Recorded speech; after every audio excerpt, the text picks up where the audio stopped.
Então, eu vou abrir com a reflexão, ok? O amor é libertação ou prisão?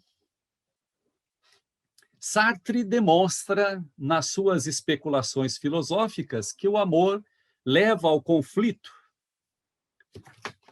Opa, está me avisando aqui que vai acabar, vai desligar. Sartre demonstra, nas suas especulações filosóficas, que o amor leva ao conflito e à frustração. Já Jesus, por outro lado, afirma que o amor liberta. Seria o amor possessão o amor prisão? E, por outro lado, seria o amor entrega o amor libertação? Novamente, a objetividade e a subjetividade se enfrentando. A objetividade pelo mundo da matéria e a subjetividade pelo mundo espiritual. Então, é em torno dessa reflexão que nós vamos trabalhar hoje o tema amor. A gente vai percorrer aqui os tópicos a partir do 2 até o 6 ou 7, que vai até a filosofia contemporânea, para, de fato, tratar do entendimento do amor dentro da filosofia espírita, né? Enfim, que é o grande objetivo aqui dessa reflexão, é tratar do amor na subjetividade, quer dizer, ou melhor ainda, voltado ao espírito, voltado à espiritualidade. E com isso eu já vou falar um pouquinho aqui da introdução para a gente tentar, né, vencer aí os tópicos dentro do tempo que nós temos. Interessante essa introdução quando o Alain elencou aqui esse jargão de Jesus, né? Amar a Deus e ao próximo. Depois, Kardec, ao codificar o Espiritismo, tratado como consolador prometido por Jesus, ele vai expandir isso, né? Ele vai repetir o amar que Jesus coloca, o amor ao próximo. Então ele diz: amai-vos, mas não deixe de se instruir. Amai-vos e instruí-vos. E a finalidade procícua desse curso de filosofia espírita é justamente instruir-vos para entender e vivenciar o amai-vos. Então, a gente percebe que nós nos desenvolvemos intelectualmente e também precisamos desenvolver a moral, precisamos desenvolver os sentimentos, né? E para que a gente possa desenvolver a moral e até colocar em prática esse sentimento, que tem tantos conceitos, tantas denominações, e, enfim, numa palavrinha tão pequena que é até difícil, né, da gente compreender na sua totalidade, é preciso que a gente conceitue, é preciso que a gente saiba de que amor nós estamos falando, de que sentimento nós estamos falando. Se é um sentimento carregado de egoísmo, ou carregado de altruísmo, carregado de afetividade ou de sensualidade, enfim. Dentro desse bojo é que a gente deve se instruir, eu entendo, ou é a orientação, né, de instrução dentro da doutrina espírita, quer dizer, uma instrução racional, uma instrução lógica, mas que a gente não pode desprezar a afetividade, desprezar o nosso sentimento, né? Então, essa é a finalidade desse capítulo, né? Para que a gente aprofunde um pouco mais dentro desse curso, que a gente acompanhe, né? Um pouco dentro da história, que nós já vimos isso, mas agora está muito mais focado no tema. Já vimos aqui esses autores, e agora a gente foca os autores dentro do tempo, dentro do contexto, inclusive, vivido, em cima desse conceito, né? E a gente entende que a filosofia espírita deve ser entendida como investigação e compreensão do mundo espiritual em particular, mas vivemos na matéria. Quer dizer, vivemos no mundo físico, então é importante que a gente trate, né, do significado mais profundamente possível, ok? Legal. Que tal, Pedro, você começar para a gente aí com os muitos significados do amor? Opa, vamos lá. Olha, amor, a gente sabe que amor implica em liberdade, né? E eu peço escusas aí por estar tirando a liberdade. Aliás, eu não estou tirando a liberdade, eu estou só, digamos assim, indicando, né? Se quiser, tá, Pedro? Se quiser. Mas você acha que eu ia perder essa oportunidade de fazer caridade agora, na De jeito aula? nenhum. Vamos lá, então. Eu só gostaria algo que eu esqueci, e o Felipe comentou no início, nem todos tinham entrado ainda, ele comentou sobre a língua latina, né, que ela não é tão abrangente, ou eu diria que ela não tem tantos termos como o grego tinha, né, ou tem para poder se expressar, né, Felipe? E é interessante que os gregos, né, eles tinham várias denominações para representar o amor. É interessante que é bastante rico o aprofundamento, né? Esse amor fraterno, por exemplo, era filéu ou filho, né? Agapeu, para falar do amor-prazer, né? Desse amor-desejo. E também, claro, voltado para os cônjuges, por assim dizer, porque a gente tem o amor eros também, que também é desejo, né? Mas também está voltado à amizade. Estergo é voltado ao afetivo, né? O amor afetivo, principalmente relacionado a familiares, né? No conjunto da família. E o eros, né? Que é esse amor da relação, de fato, amorosa, principalmente entre homem e mulher. E depois, claro, estendido para, digamos, estendido para aquilo que é amizade, né? Quer dizer, outros sentimentos. É que o Felipe elencou isso no início e eu estava me esquecendo aqui de comentar. Vamos lá, então, os muitos significados do amor.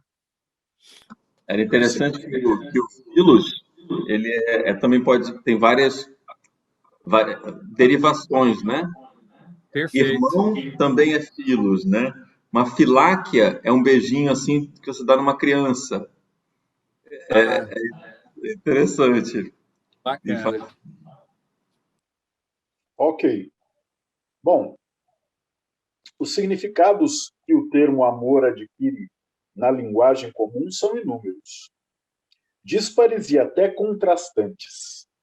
Vamos sintetizar abaixo os seus empregos mais comuns. Primeiro, a mais usada é aquela com sentido de relação intersexual, ou seja, o fazer amor. Segundo, a palavra amor pode significar uma vasta gama de relações interpessoais, assim como amor filial, maternal, paterno, amor entre amigos no sentido de amizade, amor matrimonial.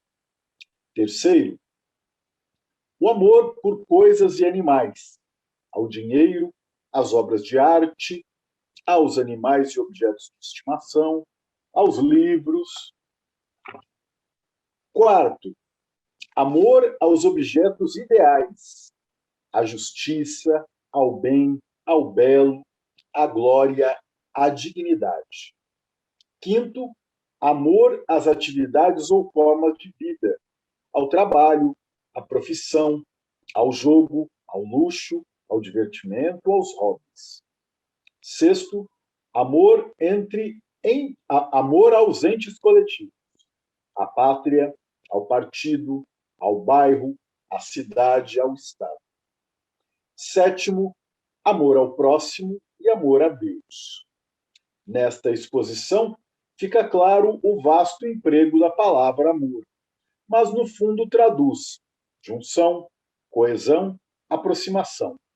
Contrariamente, o termo ódio significa afastamento, separação, discórdia. Ok. A gente tem aqui a significação no sentido próprio, né? Esse é o sentido próprio da palavra. Todos eles elencam com propriedade objetos, entes, coisas, hobbies, né? Enfim, os entes coletivos, esse amor ao próximo. Interessante, essa primeira é que eu queria reforçar, digamos, esse conceito de coesão, né? Esse conceito que é contrário ao ódio. A gente tem o sentido mais usado, que é na relação intersexual, né? Quer dizer, claro que esse termo fazer amor não, enfim, é contrastante com o conceito de amor, ok? Mas é claro que no contexto da civilização isso vai tomando forma, né? A gente tem essa relação intersexual que ela pode ser seletiva e eletiva, né? Ela está carregada de afetividade, está carregada aí de amizade, de respeito, né? Ternura, carinho, tal. E a gente também pode tê-la no sentido aí sensual, né? Quer dizer, uma relação anônima, uma relação totalmente descompromissada. Mas mesmo assim, não há como a gente refutar essa questão de amor representar junção, amor representar aproximação, né? Representar coesão. Enfim, então, independente do significado, independente da forma com que a gente direcione esse amor, a intenção é sempre de junção, sempre de coesão, né? Ao contrário, esse sentimento que é o ódio, né? Esse que está diametralmente oposto ao amor, esse, enfim, ele representa discórdia, ele representa afastamento, né? Enfim. Então, um sentimento que deve ser muito bem concebido, né? E trabalhado, educado por nós, que eu sei, muito pouco a gente tem desse sentimento, né? Principalmente esse grupo aqui, dificilmente se vê as voltas com esse sentimento, mas quando ele se apresentar, interessante a gente pensar em reverter, mudar o disco.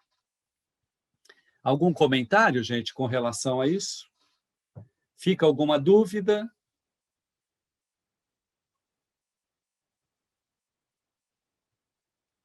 Nenhuma dúvida?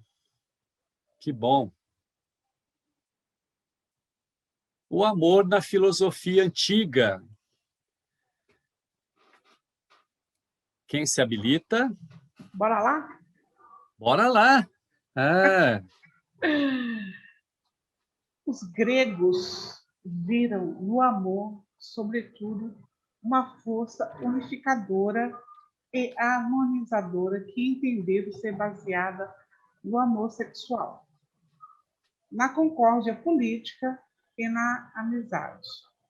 A mitologia grega tem lugar especial para o amor através de seus deuses e contos.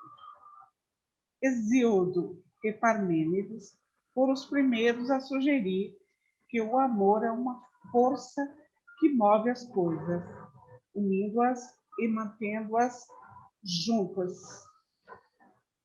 Platão nos deu o primeiro tratado filosófico do amor. Podemos lê-lo em Banquete e em Fédon, através dos diálogos lá descritos. Em resumo, ele nos diz que o amor é falta, insuficiência e necessidade. Ao mesmo tempo é desejo de conquista e de obter e conservar o que não se possui. O amor se dirige para a beleza que outra coisa não é senão a aparência do bem. O amor é o desejo de vencer a morte, demonstrado pelo instinto de gerar. Finalmente, o amor apresenta tantas variantes, desde o amor sensível até o amor pela sabedoria, filosofia. O amor platônico seria o amor ideal, o amor perfeito no mundo, o amor perfeito do mundo das ideias. Aristóteles se detém na consideração positiva e concreta do amor. Como sempre, ao contrário de Platão, que se dirige ao mundo das ideias, Aristóteles vê o amor como o amor sexual, o afeto aos consanguíneos ou entre pessoas, pela amizade.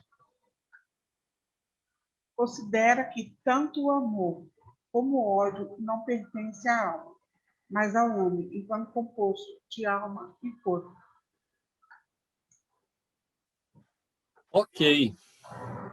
Então, nós temos aqui a influência, né, grande influência da civilização ocidental, os gregos, e a gente tem principalmente em Platão e Aristóteles conceitos até um tanto antagônicos, né, que dão a receita para a gente aqui de como eles pensavam. Na verdade, existe aqui um equívoco quanto à questão do livro, do diálogo sobre o amor. A gente tem no Banquete, né, de Platão, e em Fedro, e não em Fédon. Apesar desse diálogo Fédon tratar desse tema, porque ele vai tratar da questão da imortalidade, e dentro de Platão, digamos assim, a gente pode encontrar, né, esse conceito do amor voltado, né, para a verdade. Tanto é que não assustou Sócrates quando condenado. Mas é em Fedro que a gente vai encontrar, digamos assim, o diálogo, né, de Lísias, que é um sofista, um jovem sofista, que vai fazer um discurso, e Fedro, que é um outro jovem também bastante abastado e conhecido de Sócrates, que vai levar para Sócrates esse tema, rogando, pedindo para que Sócrates dê sua opinião. E, na verdade, isso vai envolver a ética, né? Vai envolver todo esse tema de afetividade, mas voltado principalmente para a relação amorosa da época, que era entre homens, principalmente. Então, a pederastia, né, que era uma prática na Grécia desse tempo, vem ao encontro. Sócrates vai trabalhar isso como no Banquete, que é, digamos, um encontro, né? O Banquete é um encontro na casa de um poeta, Ágaton, se não me falha a memória, onde vão se encontrar várias pessoas influentes que vão dar o seu parecer a respeito do tema amor, e, por fim, Sócrates, né, sempre coloca isso. Mas o que a gente tem para pensar aqui, eu acredito que esse amor platônico no conceito de Platão, que é um amor-desejo. Ele está muito, digamos assim, de imediato focado no amor-desejo. Por quê? Porque eu quero, eu desejo aquilo que eu não tenho, né? Então, há até uma interpretação equivocada quando você faz ela literalmente, de que é um amor utópico, um amor impossível, um amor nunca alcançado. Para Platão, a gente compreende, apesar dele o entendimento não era de mundo espiritual, mas era de mundo inteligível, quer dizer, de um local perfeito, de um local onde a gente tem esse conceito na sua plenitude. Então, é só lá que eu vou alcançar esse amor, né? E para isso ele coloca que é preciso virtudes, né? Então, isso está muito claro, eu diria que para nós espiritualistas. Mas, ao contrário de Aristóteles, esse amor platônico é um amor de fato utópico, é um amor impossível, porque se você alcança, você não deseja mais. Ao contrário de Aristóteles, que coloca que não, o amor deve ser vivenciado no presente, alcançar e vivenciar isso, vivenciar esse sentimento. E não só o amor sexual, como está colocado aqui. Ou fica muito. Não é que está colocado, é que para a gente isso fala alto, né? Grita até. Quando a gente fala amor, ele está sempre muito relacionado à atividade sexual. E, na verdade, engloba todo tipo de sentimento que leva à felicidade, né? O sentimento de amizade, por exemplo.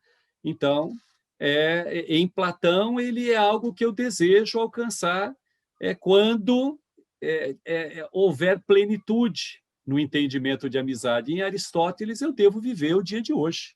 Eu devo viver a amizade que eu tenho, enfim, da maneira que eu consegui ser feliz, né? E eu até posso adiantar aqui, porque a gente vai chegar lá no período moderno, e a gente tem o romantismo, né, que a gente até já citou aqui, que tem muita subjetividade, e acho que a gente precisa resumir esse tema para a gente poder avançar. Há uma inspiração aqui tanto nos românticos, né, nos idealistas, na escola de Frankfurt, alemães, como também em Spinoza. Então, dá para a gente fazer um link aqui nesse amor de Spinoza, que vai para além de Aristóteles, eu diria, né? Quando ele coloca que você precisa vivenciar a alegria, o sentimento de amor em potência, quer dizer, potência de ação. Eu entendo que o Carlos pode até nos ajudar bastante aqui, que ele é um especialista em Spinoza, né?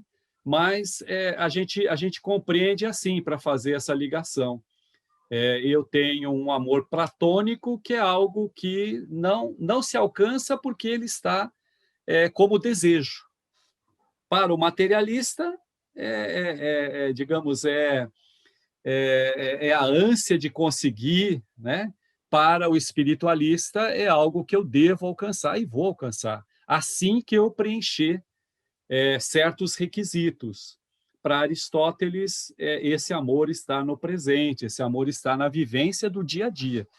Um dia de cada vez, a amizade, o amor, enfim, a relação entre pessoas, né, como a gente está colocando aqui, no dia a dia. E em Spinoza, isso vai estar em potência, no seu grau máximo, por assim dizer. Eu devo extrair toda satisfação possível, né? Toda satisfação possível nessa ação. E ele fala, só para complementar tudo isso que você está falando, o que me ocorre em Spinoza é que ele fala que o amor é a força mais importante que existe. Não existe nada mais forte que o amor, né? E tem alguma coisa que a gente até já falou aqui no começo do curso, que ele fala que a única ferramenta capaz de vencer o ódio, né, que seria a antítese do amor, é o amor. Então, se eu conseguir vencer o ódio pelo amor, aquela pessoa que me odiava, ela vai me amar muito mais do que se ela nunca tivesse me odiado, né? Então, ele diz que é a única ferramenta possível para a gente poder vencer, né?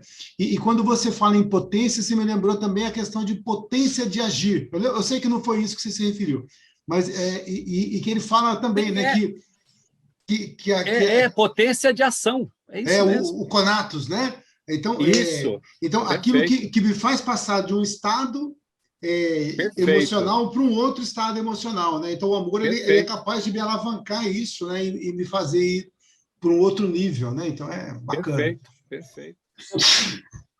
E a gente vai encontrar isso, inclusive, com outras denominações em outros pensadores. Por exemplo, o Bergson, que está aqui, ele vai chamar de elan vital. Isso aí. Né? Mas eu consigo fazer uma imagem desse amor platônico, digamos assim, quando a gente quer crescer e quer se tornar maior, ou quer se relacionar, quer casar, quer ter filho, enfim, quer ter neto, ou enfim, a gente passa pela formação aí também, né?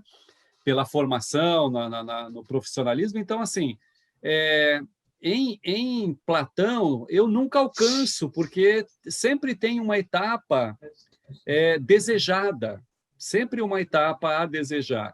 Em Aristóteles, eu tenho que viver cada etapa dessa com a alegria, por assim dizer, com a satisfação que ela me oferece. Para Platão, o amor é desejo, né? Então, à medida que eu conseguir um objeto desejado, eu não amo mais. Perfeito. Então, eu sou apaixonado por uma pessoa. Quando eu consigo, ela fala: beleza, vamos sair, então, para a gente. Não quero mais. Agora eu consegui, eu não quero mais. Né? O que o Aristóteles vai falar? Que o amor que eu tenho pela minha esposa, pela minha família, agora sim, o amor pelo que eu tenho, né? Aquele amor da convivência, aquele amor, né? E as duas coisas existem, né? Só que cada um vê de uma forma, né? Muito interessante. Eu entendo que é importante a gente compreender dessa maneira, como os pesquisadores, historiadores colocam. Agora, a gente não pode desprezar que Platão está falando de uma outra instância. Sim. Né? Então, assim, quando em Platão, se eu chego nesse mundo ideal, nesse mundo inteligível, eu me completo. Então, quer dizer, não há utopia, digamos assim, se eu transcender para o mundo inteligível, né? Uhum. Legal. Tranquilo, gente? Legal. O amor na ótica cristã.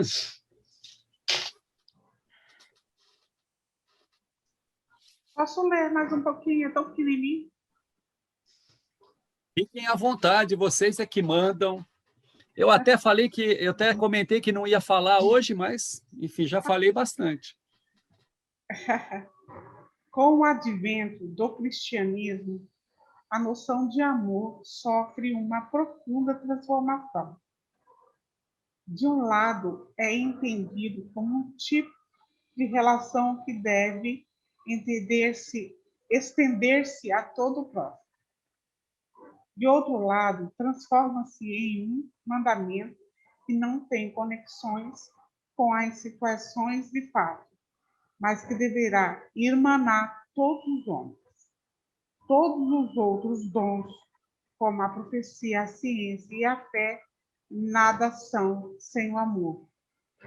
Em outras palavras, a doutrina do Cristo, como sendo essencialmente amor, vem expandir enormemente o conceito, levando à subjetividade com implicações objetivas em relação ao próximo e a Deus, através de sua criação. O subjetivo e o objetivo. Isso. O cristianismo ele vem levar, né, o pensamento para uma outra direção. Se a gente comentou aqui que o mundo ideal de Platão, o mundo inteligível de Platão não é concreto, Cristo vem, digamos, dizer que sim, que existe sim um outro mundo, né? Que existe uma outra realidade, por assim dizer. Então, ela não tem concretude quando no campo material, quando analisado materialmente. Mas no campo subjetivo, quer dizer, entendendo que há e crendo e compreendendo que há uma outra realidade, então é possível compreender a expansão desse sentimento que é o amor, né? Então, a gente vê os gregos falando de coragem e, enfim, armando seus exércitos para combater o inimigo, para vencer o inimigo. Em Jesus, não é mais vencer o inimigo, né? A coragem é você ser manso, a coragem é você ter a humildade, né, de dar outra face. Então, vejam, isso deixa muito claro o entendimento digamos, dos conceitos de virtude, por assim dizer, em Jesus. E eu entendo que o amor, ele sintetiza todas as virtudes. Acho difícil falar em amor. Tenho muito complicado quando como hoje aqui, né, como nós estamos aqui tratando desse conceito, porque acredito que é a lei das leis, acredito que ele vai sintetizar todas as leis materiais, físicas, espirituais e leis naturais, enfim. Quando a gente observa nessa ótica. Amar o inimigo, mas onde há sensatez nisso? Quer dizer, no mundo grego não há como conceber isso. Claro, pelo contexto. Mas sem o mundo grego também, Jesus não tem a mínima condição de avançar alguns passos, né, nesse conceito. Então, a gente vê aqui a possibilidade, né, de irmanar todos os homens. Quer dizer, então, a gente vê aqui uma possibilidade de formação de uma comunidade que ainda não existe, né? O próprio Santo Agostinho depois vai falar da cidade de Deus, e a gente vê esse entendimento aqui, né? Quer dizer, o reino de Deus que Jesus prometeu. Está aqui quando esse mandamento, quer dizer, veja bem, a gente viu aqui também essa modificação, né? Ele vai transformar-se, inclusive, num dogma, num mandamento, né? Num mandamento religioso, né? E a gente tem, inclusive, de novo, Paulo aqui, né? A gente pode entender, né, que todos os outros dons, como a profecia, a ciência e a fé, nada são sem amor. Então, é Paulo falando aqui, né? O amor tudo suporta, né? Não é isso? O amor tudo crê. Enfim, se a gente colocar fé, esperança e amor, o mais importante é o amor, porque, de novo, eu entendo que ele engloba todas as leis, né? Todas as virtudes. Interessante, Mauro. Só se você me permite, por exemplo, quando eu pego Platão, ele está falando amor por aquilo que eu não tenho. Quando eu pego Aristóteles, ele está falando, não, eu vou amar aquilo que eu tenho. E aí, quando vem Jesus, ele fala, não, você tem que amar a tudo, né? Não é só aquilo que você tem que amar os outros, inclusive aqueles que não gostam de você, né? Então, Jesus, ele vem e sobe o sarrafo, né? Ele sobe o nível do negócio. E isso fica muito interessante, né, quando ele faz isso. Então, a gente vai vendo que vai ficando mais sublime, né, à medida que ele vai colocando, porque, poxa, eu amar minha esposa, amar meu filho, amar meu neto, pô, moleza, né, desde que eles façam aquilo que eu quero, né, porque se não fizer também eu não amo. Claro, claro. Não é? Agora, o que Jesus faz? Ele fala, não, mesmo que o cara não fizer o que você gosta, você vai amar aquele vizinho chato que fica batendo na parede, você vai amar o cara que te fecha no trânsito, você vai amar o cara que fala mal, o cara que vota no outro candidato, o cara que torce para o São Paulo, você vai amar todo mundo. Sogra. Sogra, né? Sogra, eu acho que eu não lembro de ter visto relação à sogra. Tinha também? Sogra não. Tem a sogra de Pedro. Oi? Bem lembrado, Felipe, bem lembrado. Olha lá, hein? Olha lá. Sem o amor... Amar o São Paulino é fácil, gente. Agora, um corintiano. Não, mas vocês viram, tarefa. vocês viram que Jesus é outro patamar, né? Não vem falar de patamar, não. Não vem jogar de patamar, não. Você é maldoso, você é maldoso. Mas a questão que o Carlos coloca, e que está muito claro para nós ao estudarmos o livro do Evangelho segundo o Espiritismo, duas circunstâncias ali, porque como ele fala em cima de metáforas, a gente não pode levar no pé da letra. Então, quando ele fala assim, amar o seu inimigo, para Jesus, amar o seu inimigo significa algumas atitudes.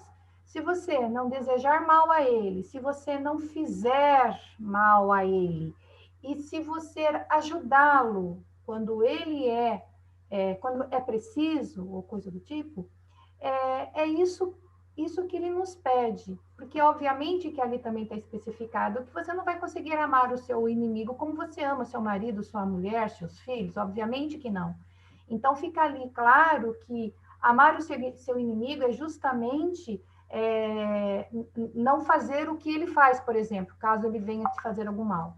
A ideia é essa também, né? E também quando ele fala assim, se uma pessoa te dá um tapa na cara, você dê a outra face. Literalmente não é exatamente isto, mas que ele quer dizer com isto que você dê outras respostas que não seja a mesma. Então, dar a outra face significa você sentir e agir contrariamente àquilo que te deram, àquilo que fizeram na tua face. Eu acredito que também é por aí. Isso mesmo, Vânia. Interessante, Vânia. Nós endossamos o que você está colocando. Agora, vamos levar isso para a pessoa de Jesus, para o Espírito Jesus. Nós vamos ver que um espírito dessa hierarquia, ele já ultrapassou esses estágios que nós nos encontramos, né? Podemos dizer, usando a figura que o Carlos colocou, do sarrafo, né? Sendo elevado, a vara de Jesus já enfim, o eleva muito acima. Então, muito próximo desse conceito de Platão, eu diria, né? Quando a gente conseguir concretude na plenitude das virtudes, a gente vai amar o inimigo de fato, né? Como Jesus, inclusive concedendo perdão. Muito legal. Só fechando... Posso falar? Pode, por favor, pode falar. Pode falar. Não, por favor.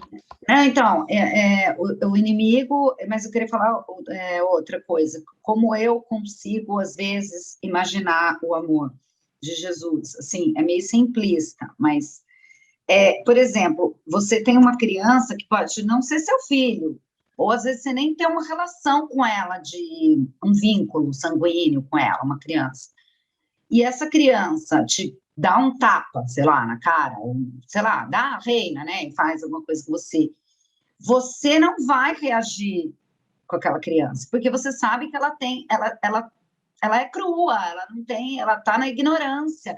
E às vezes eu acho que, eu penso que Jesus é esse sentimento de amor, quando ele olha e fala, eles não sabem o que fazem. A gente é muito criança, muito, né, tosco, muito sem noção para ele. E por isso ele não reage, o amor dele é maior. Quando seu filho faz uma besteira com você, você fica triste, chateado, mas você não deixa de amar. Então, eu entendo que seria assim. E dos inimigos, eu acho que é mais ou menos isso. Você você surpreender, é sinal de inteligência, né? Sabedoria. Inteligência não, sabedoria. Boa, Ana, não é simplista, não. Isso é de uma complexidade incrível. É isso mesmo. É entender, né? Quer dizer, ser empático e ser indulgente, ser altero com o outro e compreender a sua ignorância. E isso é né, somente para aquele que atingiu esse grau de entendimento. O Carlos ia nos ajudar. Não, era isso que a Ana ia falar, e ela colocou muito melhor do que eu ia colocar, é isso mesmo, eu ia falar exatamente isso que a Ana falou. Beleza. Muito bom. O amor na filosofia de Agostinho. Agostinho, aí uns 4 séculos depois de Jesus. Eu posso ler. Vamos lá, Ana. A concepção agostiniana da Santíssima Trindade, é de que o Espírito Santo se identifica ao amor, enquanto o Deus Pai é criador e o Deus Filho identifica-se com a verdade. Eis a Trindade católica. Ainda em Agostinho, o homem não pode amar a Deus se não amar outro homem. O amor fraterno entre os homens não só deriva de Deus, mas é Deus mesmo. É a revelação de Deus em um dos seus aspectos essenciais, a consciência do homem. Influências neoplatônicas ainda se fazem presentes em Agostinho na noção do amor. Uma espécie de união ou vínculo que liga um ser ao outro.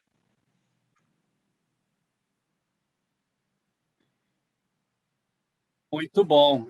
Eu separei aqui uma frase de Agostinho para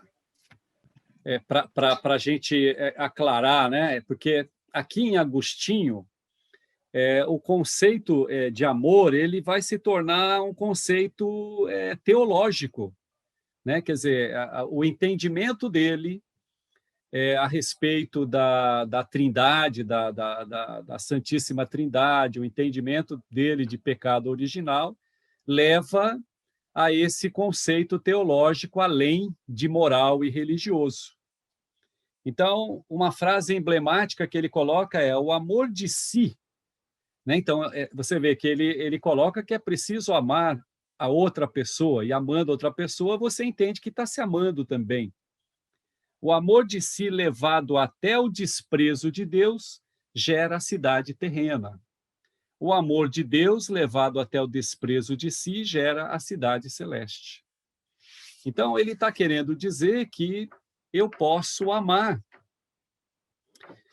em N coisas e N situações, só que isso tem que estar voltado para a essência divina, quer dizer, eu não posso me afastar da essência que representa a pureza, representa a verdade, né?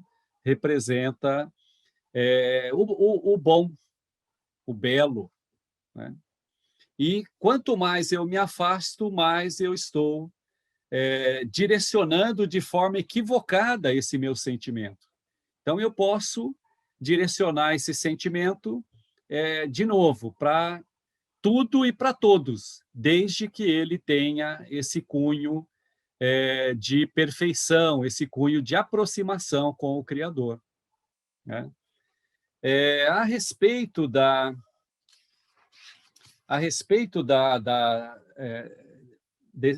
Trindade, da questão do pecado original, é interessante.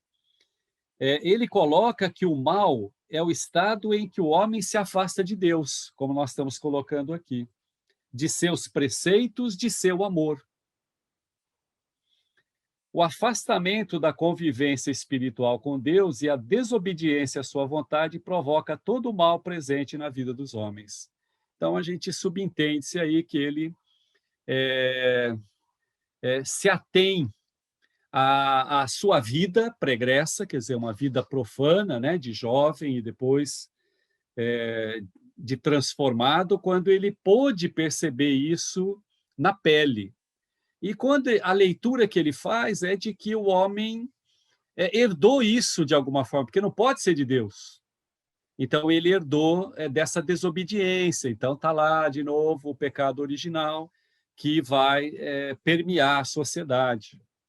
Outro conceito também que vem dele, que é o da graça, que está presente aqui nesse...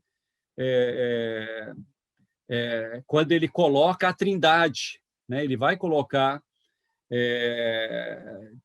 Espírito Santo, vai colocar Deus Pai e Deus Filho na condição de você aceitar o Cristo, você aceitar o sacrifício do Cristo para poder se elevar, né? Compreender que Cristo tenha vindo para resolver essa questão. Veio para resolver essa questão. Eu separei tanta coisa aqui que é bacana de Agostinho, sabe? O mal, nas palavras dele, é a perversão da vontade desviada da substância suprema.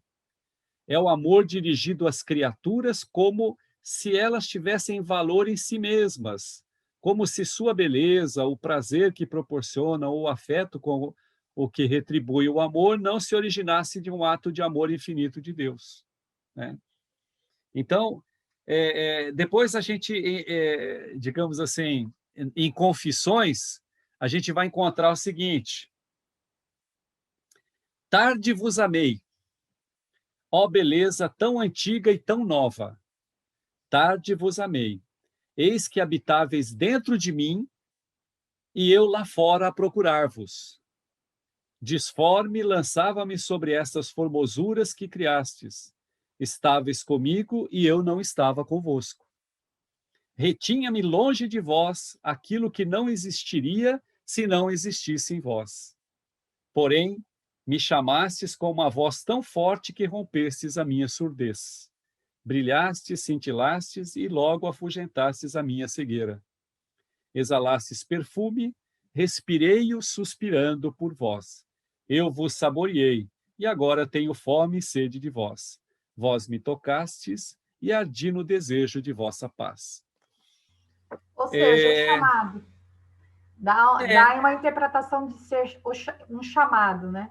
E ele confessa que ouviu de crianças o chamado, ouviu até de pássaros, enfim. Tem um filme, Irmão Sol, não, aí é de São Francisco, que vai apresentar. Irmão Sol e Irmã Lua é São Francisco, que é um passarinho que é emblemático ali no chamamento. Aqui, em Agostinho, ele nas Confissões, ele confessa que viu nisso, né? Viu digamos, na singularidade um chamado. E tem a ver muito com a sua vida, com as suas experiências, né? Porque quando ele gozava a vida profana, ele procurava fora dele, porque ele entende que a gente tem Deus, a presença de Deus dentro de nós, e é preciso você se aproximar de si, que digamos, essa divindade suprema, né? Então, a gente tem que procurar em nós. E quando ele se converte, por assim dizer, é uma conversão, então aí ele vai sentir esse prazer mais na presença da virtude, na presença de Deus. Então, isso tudo eu vejo como interessante para a gente compreender o sentimento do amor, como ele é amplo, né? E como ele tem suas nuances. Como que Agostinho vai representar isso?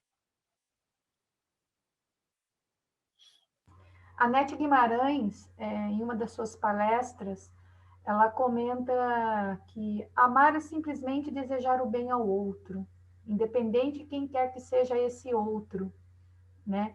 Então, eu acho muito interessante a posição dela, quando ela coloca, né? Você ama mais quem? Você ama mais o seu filho ou você ama mais o seu marido, né? Aí todo mundo fala, é claro, eu amo meu marido, eu amo meu filho, obviamente que sim. Tá, mas em outras vidas, o seu marido foi seu filho. E aí, como é que fica? Então, entendeu? Então, ela vai colocando toda essa variante de amar. Então, independente de qualquer coisa, amar é desejar o bem ao outro. Ok. Enfim, é legal, mas isso depende do foco, né? É como você colocou na visão da Anete. Se a gente colocar isso dentro da filosofia contemporânea, isso vai representar um egoísmo, no sentido de você trazer para si, né, esse desejo do bem do outro. Você está desejando a si. Então, muito interessante sempre a gente contextuar do que nós estamos falando. Aqui na filosofia moderna, né, o romantismo, é um texto bastante extenso. Eu vou tomar ele para mim, para a gente ver se a gente ganha aqui um pouquinho de terreno aqui em relação à nossa chegada, ok? O romantismo é um movimento filosófico, literário e artístico que surgiu nos últimos anos do século XVIII, e que floresceu na primeira metade do século XIX, em oposição ao iluminismo, que valoriza extremamente a razão. O romantismo valoriza o sentimento, cujo objetivo, através do místico e da fé, é superar os limites da razão humana.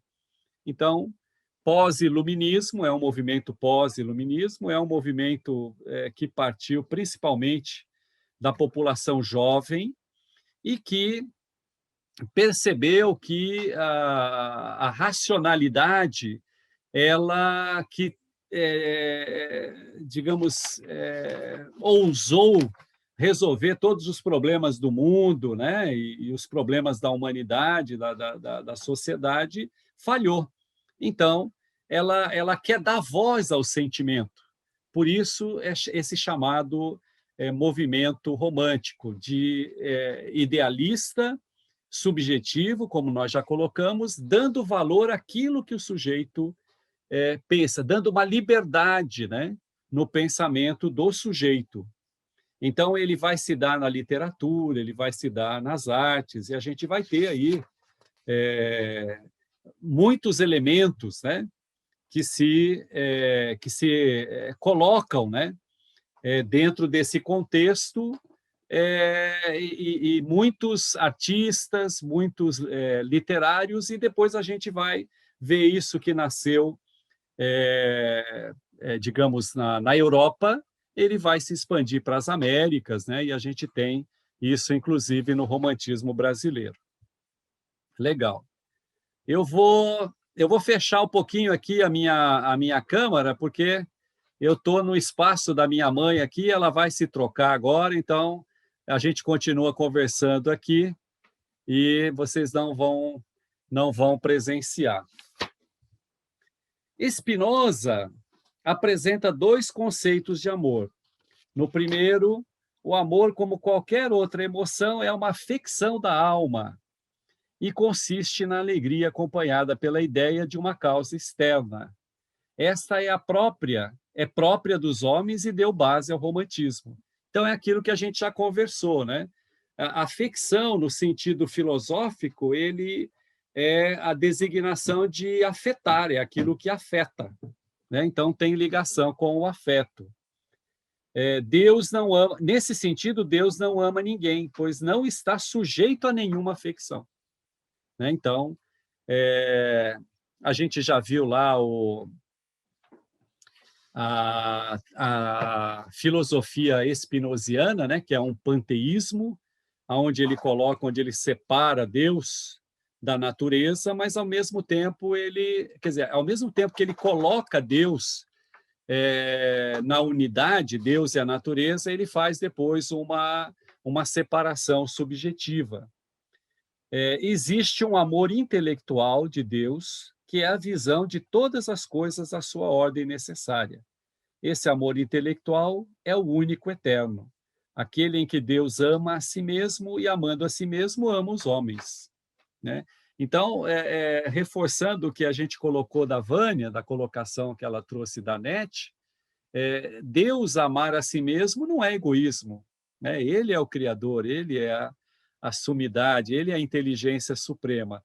No caso nosso, para a contemporaneidade, a gente vai encontrar o Sartre, por exemplo, colocando essa questão na materialidade, e a gente vai ver que isso se traduz em egoísmo. O amor que serve de base ao romantismo é o amor humano, das afecções e das almas. Nesse sentido, os românticos elaboram uma teoria do amor que, mesmo voltando-se para as coisas ou para as criaturas finitas, vê ou colhe nelas as expressões ou símbolo do infinito, isso é, do absoluto ou Deus. Então, a gente vai ver nas artes, tanto na literatura como nas artes, a presença da natureza. Não uma natureza morta, sem movimento, mas uma natureza pintada, esculpida, e inclusive na música, né? Inclusive na música, com a presença divina. E quem vai dizer que não, né? Quando a gente ouve um Bach, quando a gente ouve um Beethoven, né? quando a gente ouve Schumann, enfim, todos eles viveram esse período aqui. No amor à mulher, a poesia e as artes se concretiza a união do finito com o infinito, e o sentimento dessa unidade vem a ser o amor para os românticos. Nesse movimento destacam-se Hegel, Fichte e Schelling, e se desenvolveu sobretudo na Alemanha. Hegel diz que a morte de Cristo exprime a identidade do divino com o humano. É a renúncia de si mesmo para identificar-se com o outro. Esse abandono, no qual o sujeito reencontra, porém, a plenitude de seu ser, é que constitui o caráter infinito do amor. Idealismo. Eduard von Hartmann afirma que o amor é a identificação entre amante e amado, uma espécie de ampliação do egoísmo por meio da absorção de um eu por outro eu, ou donde o sentido mais profundo do amor consiste em tratar o objeto amado como se fosse a sua essência idêntica, ou ao eu que ama. E isso está voltado, inclusive, para o sentido pátrio, tá? A valorização dos costumes, das tradições nacionais, até porque nasceu na Alemanha, e a Alemanha ela tinha mais de 300 ducados, então era uma pátria toda dividida. Então, esse sentimento de unificação, ele é forte também para a conclusão, para a concretude desse movimento, né? A gente tem também presente nesse movimento certas colocações assim naturais. Como é que eu poderia dizer? A gente tem o indianismo aqui no Brasil, que é desse movimento romântico, para encontrar algo perfeito, digamos assim, em sentimento, né, em idealismo, a gente vai encontrar o índio. Na Europa, eles se basearam em Rousseau.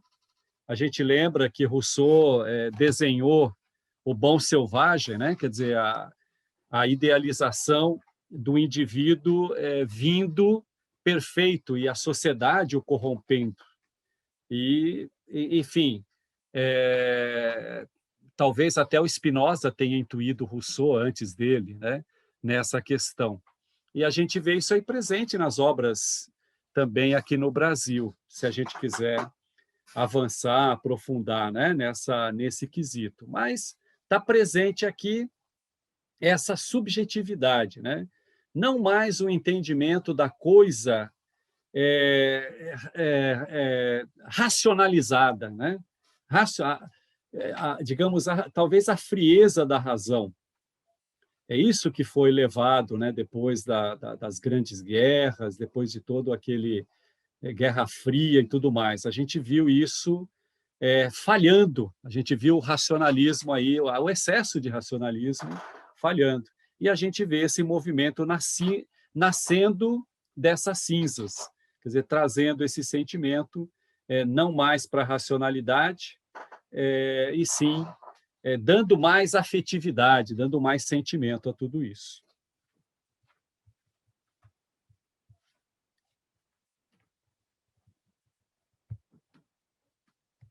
Muito bom.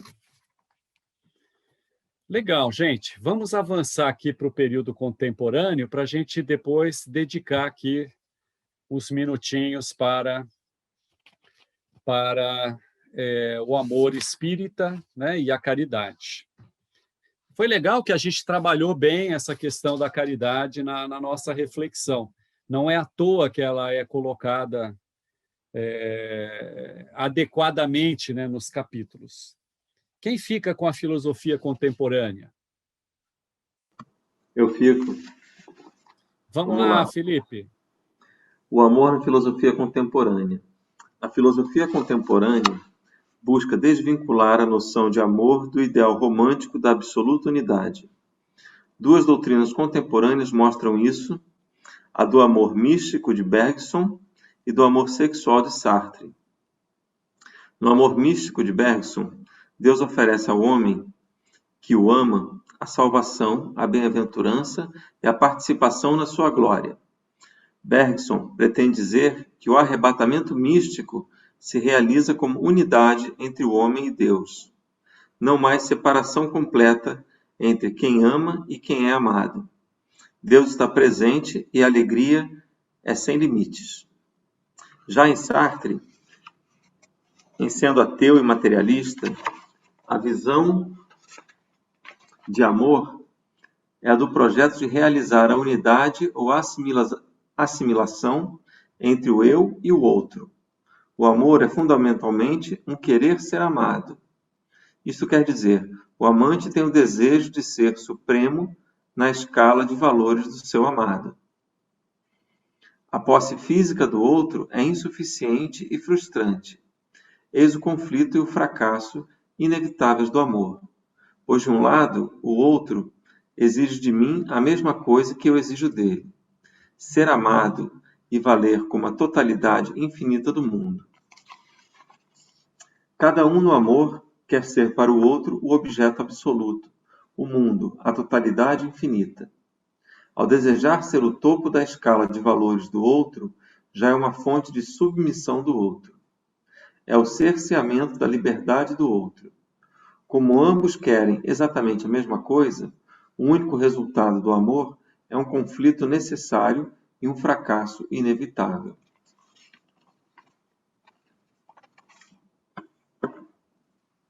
Não deixa de ser uma visão bem realista dentro do amor materialista do mundo, né, que a gente vive. É o retrato, né, Felipe? É um retrato do que a gente vive.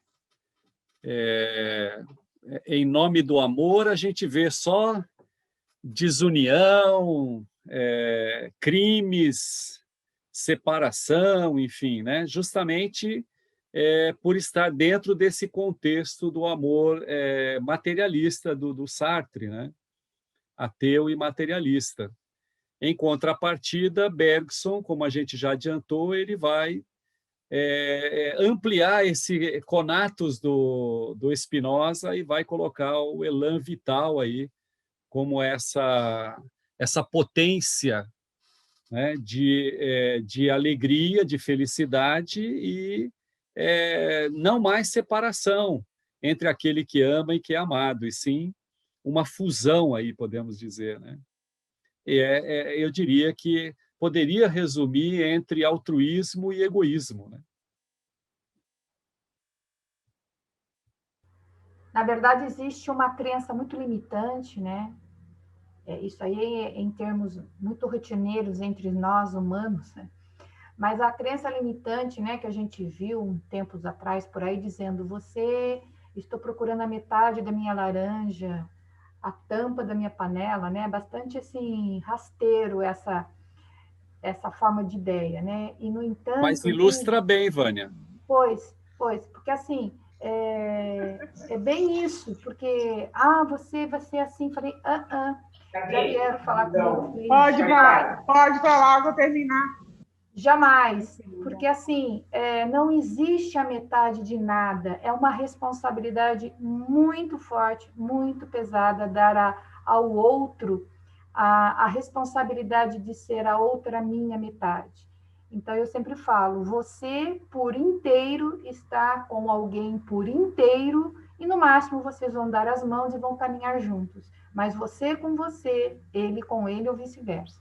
Porque senão dá tudo isso que está escrito aqui, né? A frustração e a inevitável encerramento de qualquer relação, não haja dúvida.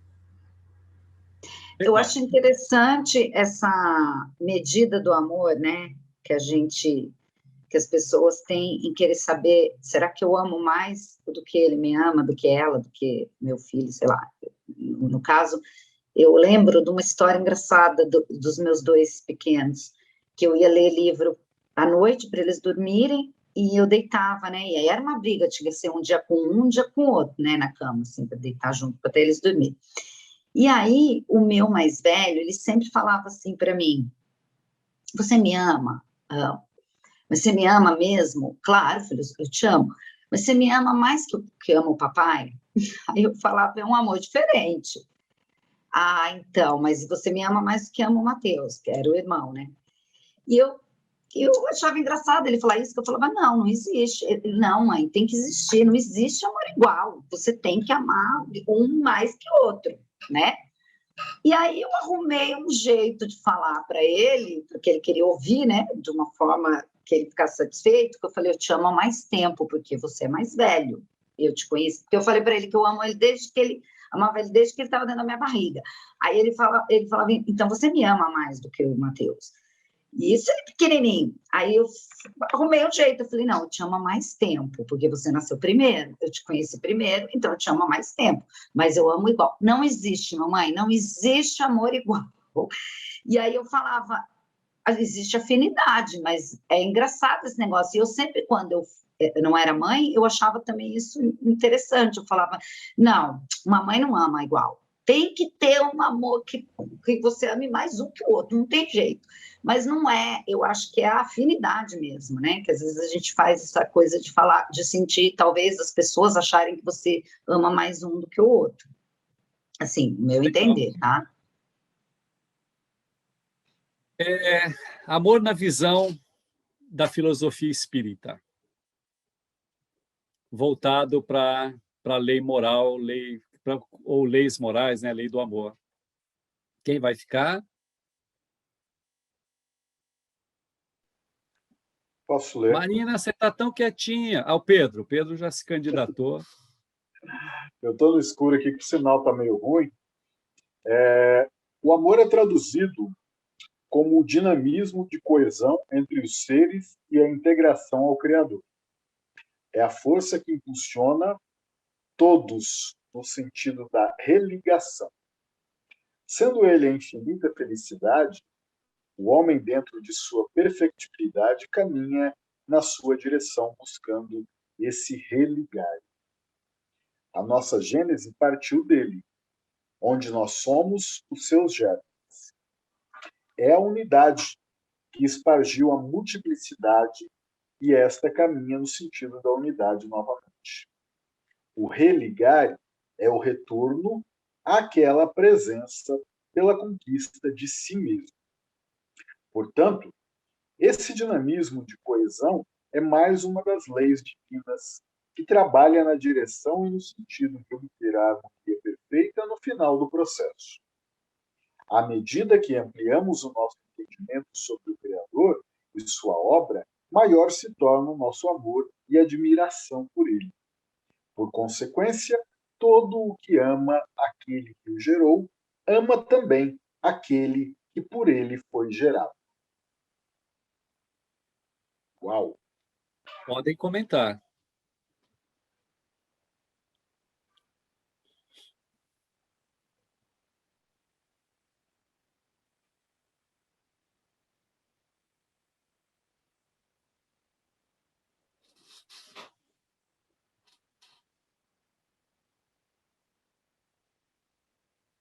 Sem comentários? Eu ia falar que eu já terminei de ler.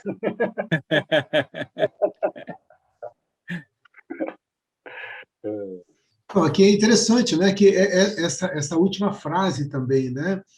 Que se eu amo a Deus, não tem como eu amar a Deus e não amar os outros, né?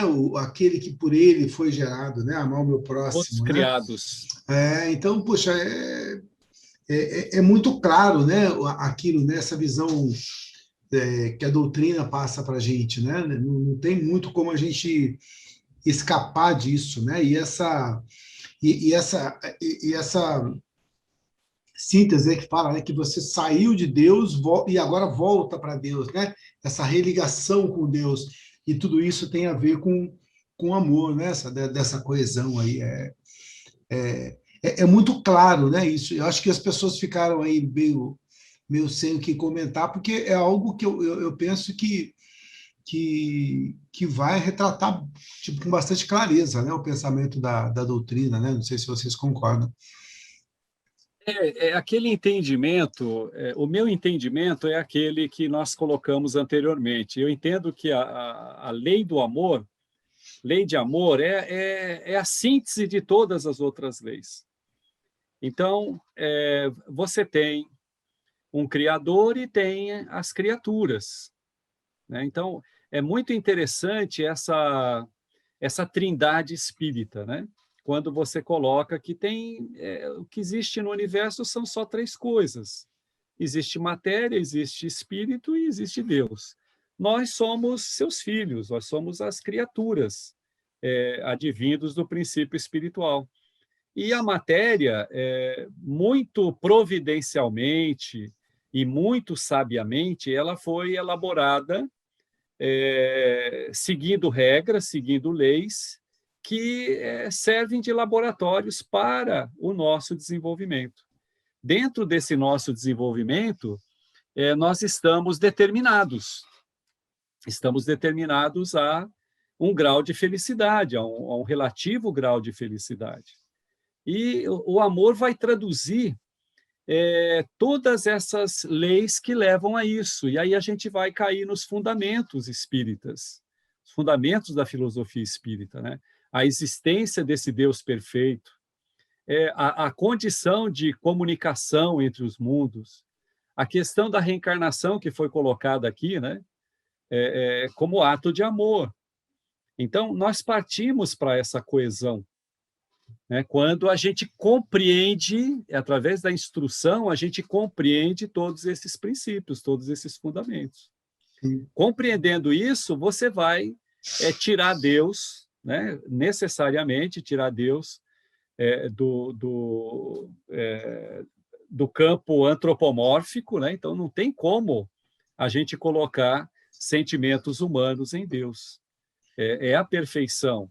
E a perfeição é representada pelas leis que regem, né, toda essa orquestra, que regem o universo. Eu acho que com essa dinâmica que você diz, e com a instrução, eu parto do seguinte princípio: se eu tenho toda essa pequena instrução, né, dentro de mim, eu olho o outro como um bem-querer, não como amor. Eu não vou amar todos que eu encontrar na minha vida. Eu posso querer bem. E vou, obviamente, fazer aquilo que eu acho que é certo enquanto cristã, enquanto pessoa. Não desejar o mal, fazer o bem e ajudar a quem que eu possa ajudar. Porém, amar, eu não posso amar todos em minha volta, eu posso querer bem. E, obviamente, que vai existir o componente relacional, o componente de convívio, por aqueles à minha volta, de uma forma mais intimista, que ali eu posso me colocar e fazer com que eu tenha a capacidade de amar. A exemplo, filhos, companheiros, namorados, enfim. Por quê? Porque existe o ponto pacífico de que existe esse convívio, essa intimidade, esse mundo intimista. Para os demais, que eu não tenho esse convívio, eu vou sim ter esse bem-querer. E esse bem-querer se traduz desta forma: eu querer ajudar, eu querer vibrar, eu não desejar mal, eu não fazer o mal. Eu acredito, dentro daquilo que eu acredito, é mais ou menos por aí. Esse amor, o não amor sentimento, mas o amor atitude, não é isso? Pronto. Amor atitude. Amor atitude. Tá. Se eu posso ajudar, eu vou ajudar. Jamais fazer o mal, ou vibrar o mal, ou coisa do tipo. Mas aí vai existir mais o verbo. Se você pegar, por exemplo, para o Deus de Spinoza, se você pegar, por exemplo, aquilo que Jesus propõe, uma ideia que me ocorre é assim, ó, é só uma ideia, tá? É como se todos nós fôssemos, por exemplo, Deus fosse o todo, e nós fôssemos células desse todo, entendeu? E uma vez que nós todos somos células de um mesmo todo, tá, fazemos parte desse mesmo todo, então, se eu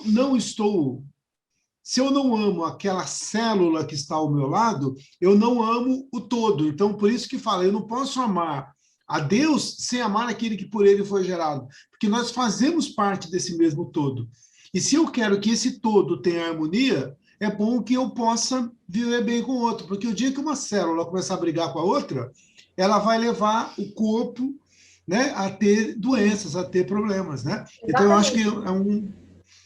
Na verdade, são espelhas. Carlos, essa visão que você está colocando me lembrou voltando ao nosso tema do início, o rio correndo para o mar. Na visão da filosofia hindu, dos Vedas, eles colocam cada alma, cada espírito é uma gota num grande rio. E o destino de todo mundo é chegar ao mar. Então, o mar seria essa elevação, o nível mais alto de que um espírito pode chegar, que é o entendimento de Deus, é fazer parte desse todo. E essas pequenas gotas que somos cada um de nós, você tem vários, você evapora, volta, um dia você cai na lama, outro dia você cai na água, outro dia, e são esses ciclos. Isso me lembra um pouco disso. Mas essa questão do amor, para mim, talvez seja o ponto mais difícil de entendimento filosófico, tentar compreender alguma coisa.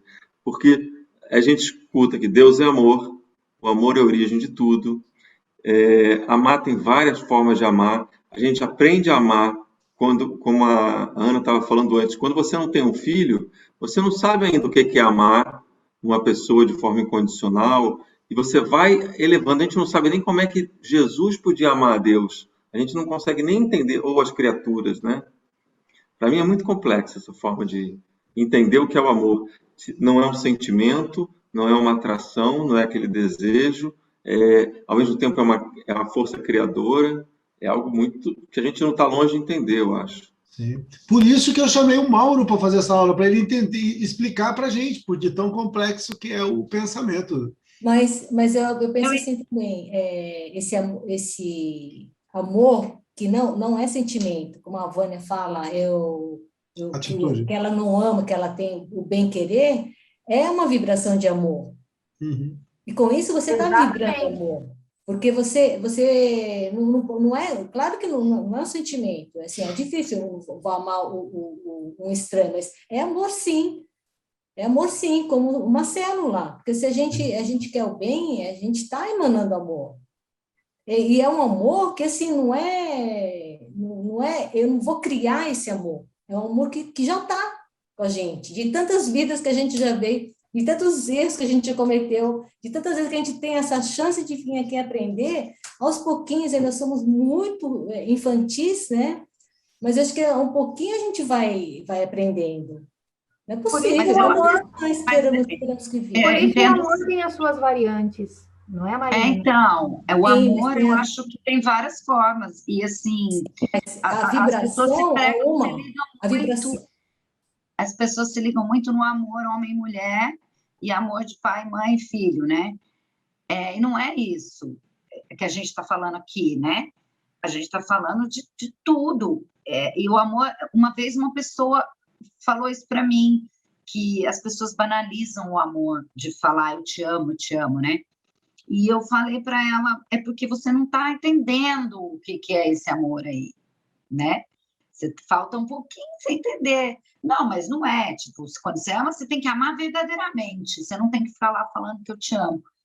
E é difícil, realmente, quando a pessoa não tem essa visão que nem a gente, de entender isso, porque você leva para o amor sentimental mesmo, daquela coisa de vínculo, né? Você não pode fazer esse amor fraternal, talvez isso incomode, a pessoa não consegue entender, né? Sempre, Ana, sempre é vínculo, né? Sempre é junção, sempre é aproximação. Agora, o que a gente está percebendo aqui é o que nós temos para hoje, é o que nós somos hoje, né? Então, nós entendemos aquilo que a gente consegue colocar em ação. E a gente está também aqui tentando conceituar através do legado, através dos exemplos, aqueles que expandiram esse conceito, né? Conseguiram expandir na ação esse conceito de como se dedicar, né? Como se dedicar à unidade. Então, isso de que Deus é amor é a síntese disso tudo, né? Bom, caridade. Eu vou ler. Vamos lá, Vânia. A caridade. Para muitos, a imagem da caridade é o ato de dar uma esmola, e aí se iniciam as polêmicas. E o assunto é tão polêmico que doutrinas religiosas se posicionam contra e a favor, influenciando os seus adeptos. Mas quantos destes já pararam para refletir e se aprofundar do que defende?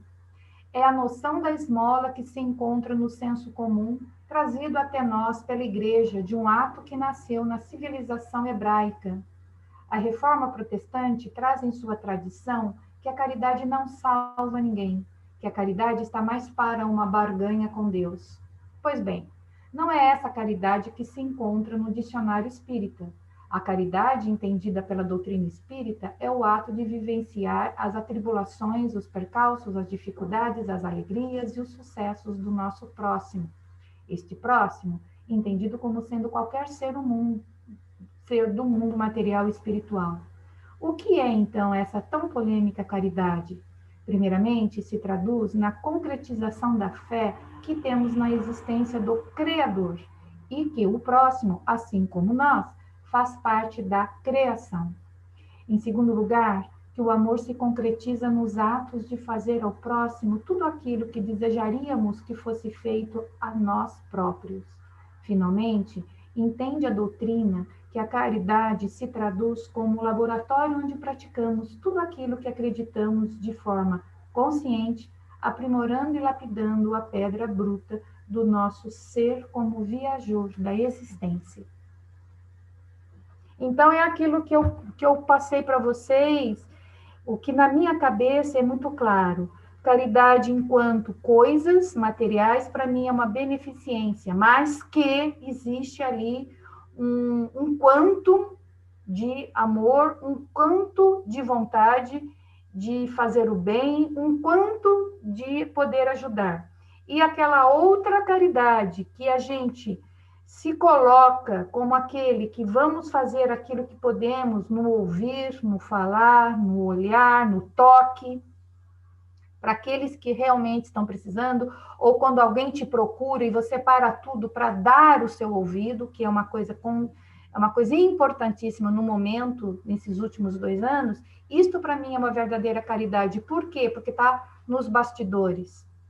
E quando está nos bastidores, é a verdadeira caridade onde você pode expressar, porque vai ter uma repercussão vibracional esplêndida.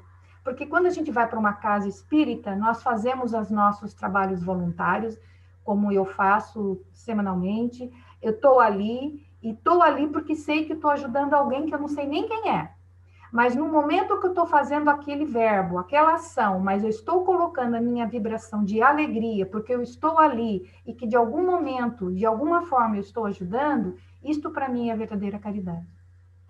Porque eu estou ali porque eu quero.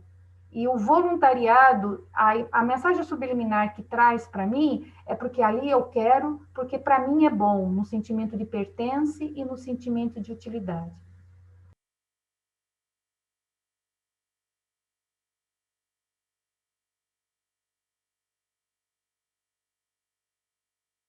Tem mais?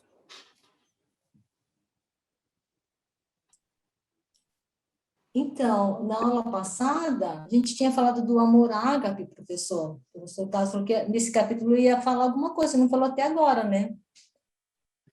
Para mim, o amor ágape era o amor, assim, quase de Cristo, né? Que a gente tem por fazer essas ações, para colocar esse amor em prática, sem ver a quem, e é amor. É um amor maior. É o tal do amor incondicional, né? É. E sobre o amor ágape, o que vocês falam? Sim. O que mais? Então, é algo que está, para mim, está longe da compreensão. Talvez compreendido, mas para colocar isso em prática, demanda caridade.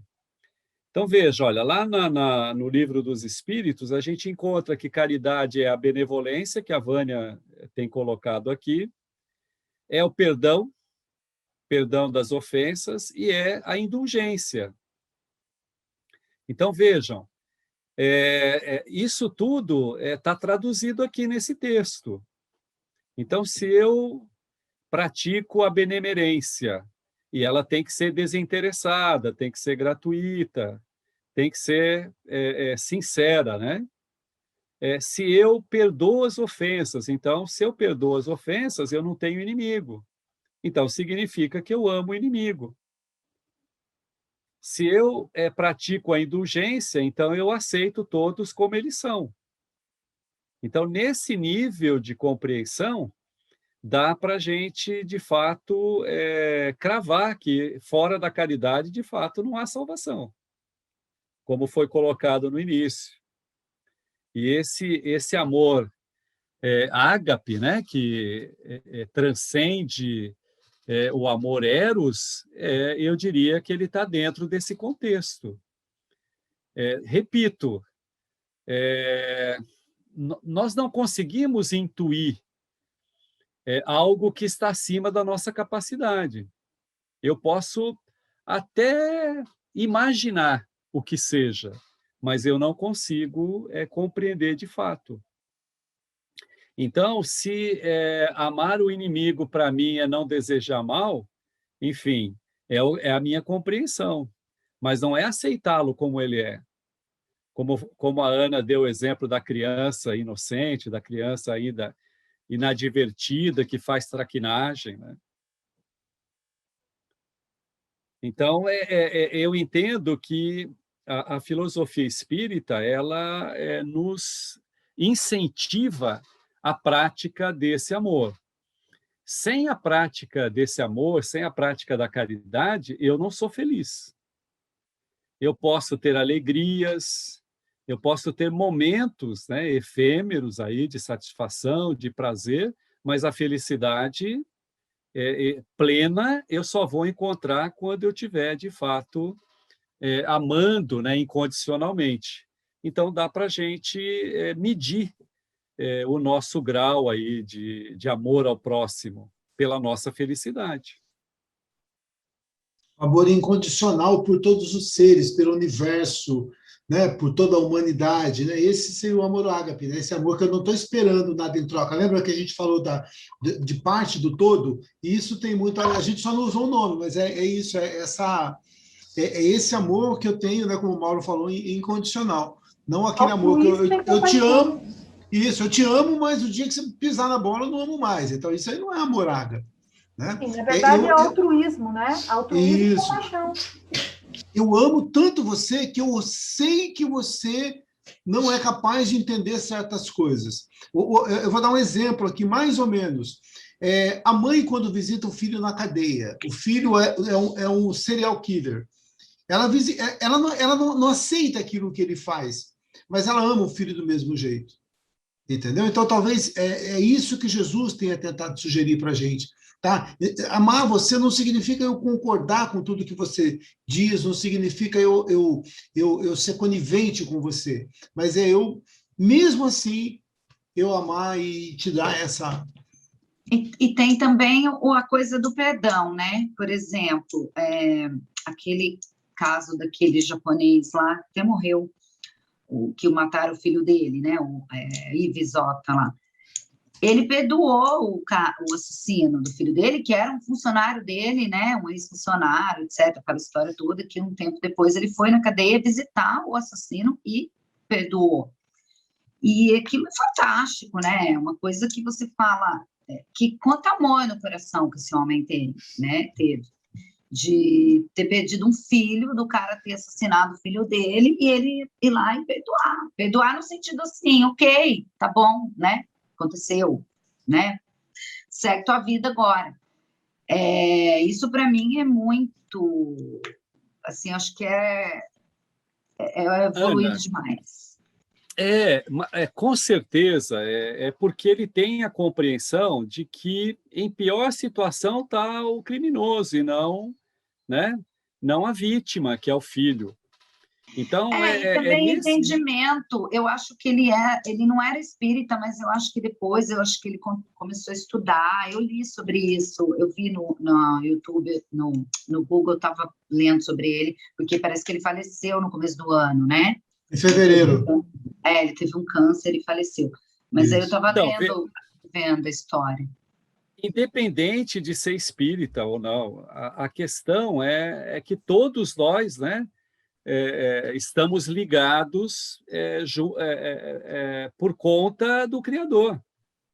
Então, se todos nós estamos ligados, e se a gente tem esse entendimento de que a aflição, né, a adversidade é uma escola, ela ensina, então eu consigo compreender certas coisas e consigo praticar com mais propriedade esse sentimento, esse conceito que é o amor. Né?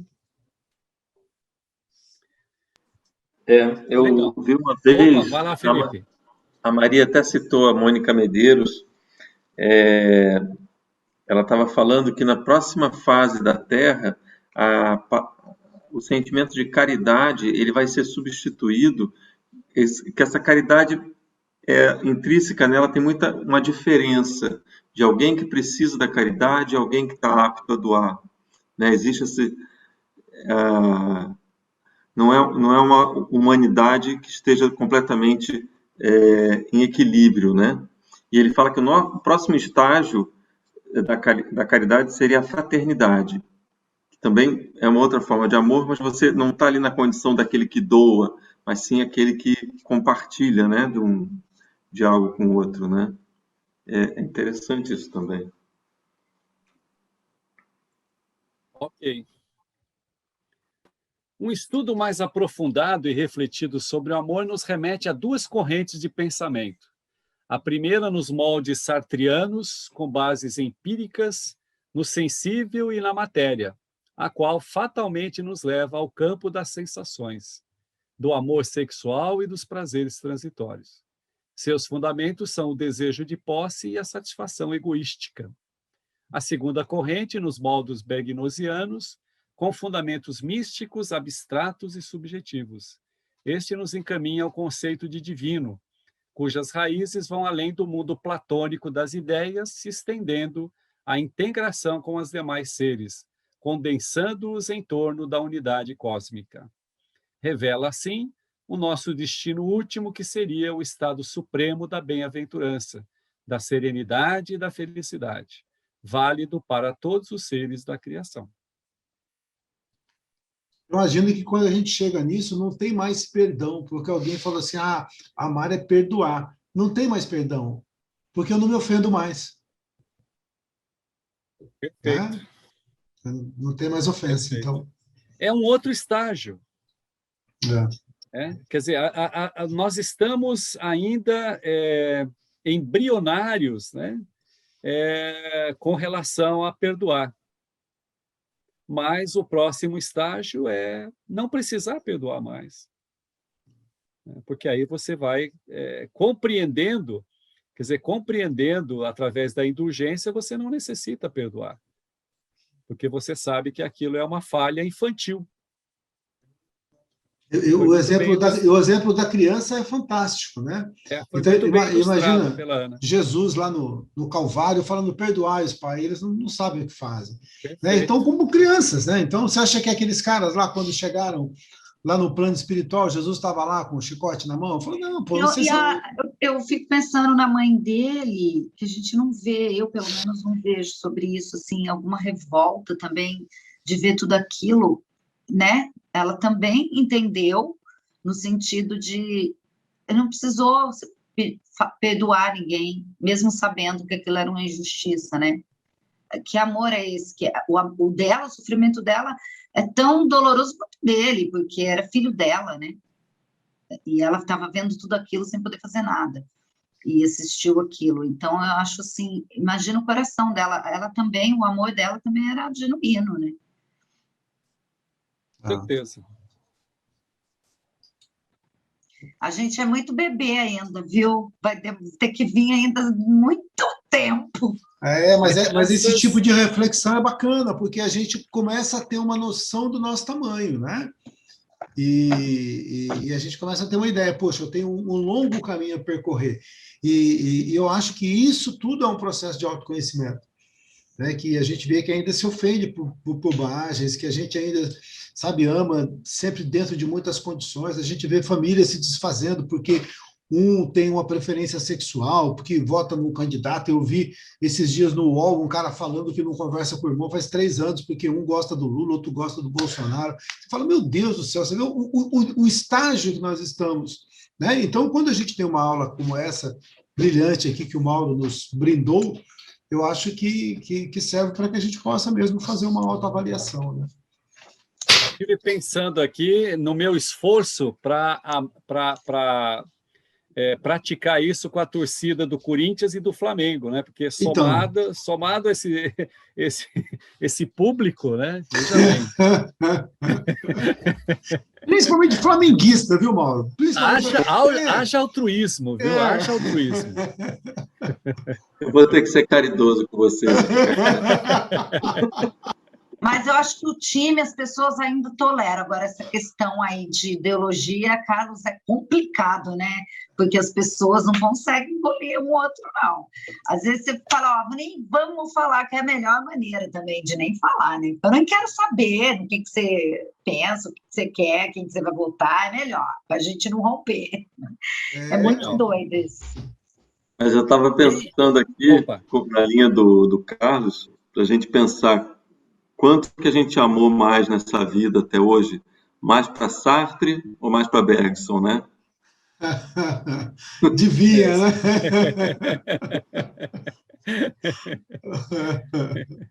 Adivinha. Legal, gente, muito bom.